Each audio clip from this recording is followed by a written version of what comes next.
Hello everyone, आज की इस वीडियो में हम सिंधु नदी के बारे में बात करेंगे। दोस्तों, सिंधु नदी का उद्गम तिब्बत के मानसरोवर झील के पास बोकार्चो ग्लेशियर से होता है और आगे यह नदी भारत के लद्दाख क्षेत्र में डेमचोक नामक स्थान पर प्रवेश करती है। सिंधु नदी लद्दाख और जास्कर पर्वत श्रेणियों के मध्य उत्तर पश्चिम दिशा में प्रवाहित होती है और यह आगे जाकर पाकिस्तान में बहते हुए पाकिस्तान के कराची क्षेत्र में अरेबियन सी में जाकर मिल जाती है। लद्दाख क्षेत्र में सिंधु नदी की दो सहायक नदियां हैं, श्योक और जास्कर। वो सिंधु नदी में आकर मिलती हैं। सिंधु नदी की लंबाई लगभग 3180 किलोमीटर है। इसकी कुछ प्रमुख सहायक नदियां हैं जैसे झेलम, चिनाब, रावी, व्यास और सतलुज। अब हम इसकी सहायक नदियों को एक एक करके देखते हैं। सबसे पहले हम चेनाब नदी के बारे में बात करते हैं।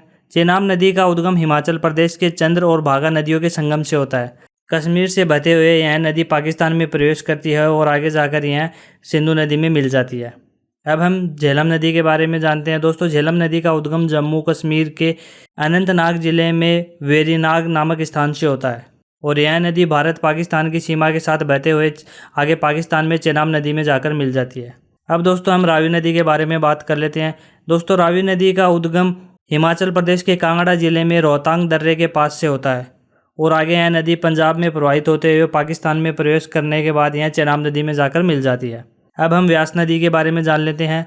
व्यास नदी का उद्गम भी दोस्तों हिमाचल प्रदेश के रोहतांग दर्रे के पास व्यास कुंड से होता है और यह नदी पंजाब के हरिगे नामक स्थान पर सतलुज नदी में जाकर मिल जाती है।